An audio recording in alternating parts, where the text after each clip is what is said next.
আপনি প্রশ্ন করেছেন যে আমাদের হেজামারাতে আমাদের একজন কার্যকর্তা মঙ্গলদেব বর্মা গুরুতর আহত হয়েছে। আমরা খোঁজখবর নেওয়া হয়েছে, খোঁজখবর নিচ্ছি, জিবি হাসপাতালে আছেন।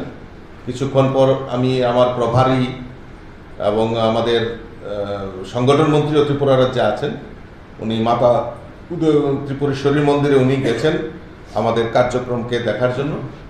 উনি ফিরে আসলেই আমরা জিবি হাসপাতালে যাব। ইতিমধ্যে আমার সঙ্গে আলাপ আলোচনা হয়েছে, মাননীয় মুখ্যমন্ত্রীর সঙ্গে আলোচনা হয়েছে, যেই হোক এটা রেহাই করা হবে।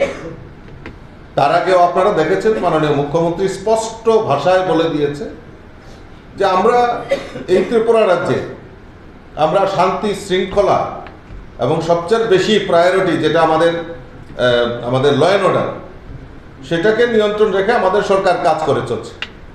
এর মধ্যে যারা এই কর্মের সঙ্গে জড়িত তাদের কাউকেই ছাড়া হবে না, সে যে কেউ হতে পারে, এবং তাদেরকে উপযুক্ত শাস্তির ব্যবস্থা ইতিমধ্যে করা হবে।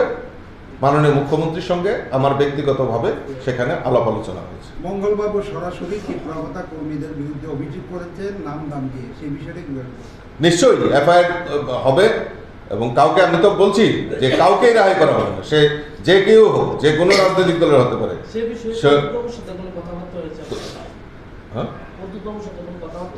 কার সঙ্গে? না না, আমি তো পার্টির, আমি বিজেপির প্রেসিডেন্ট। আমার কর্মী আহত হয়েছে, আমার কর্মী আক্রান্ত হয়েছে, আমি অন্য কারোর সঙ্গে কেন কথা বলবো? আমার রাজ্যের প্রশাসন রয়েছে, আমার মাননীয় মুখ্যমন্ত্রী রয়েছে, মুখ্যমন্ত্রীর কাছে আমার সঙ্গে কথা হয়েছে। এটা তো পরের কথা, এটা পরের কথা।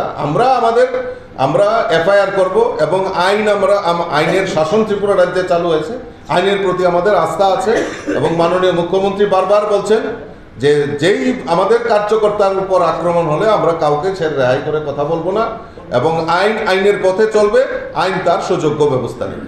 ধন্যবাদ সবাইকে। ধন্যবাদ।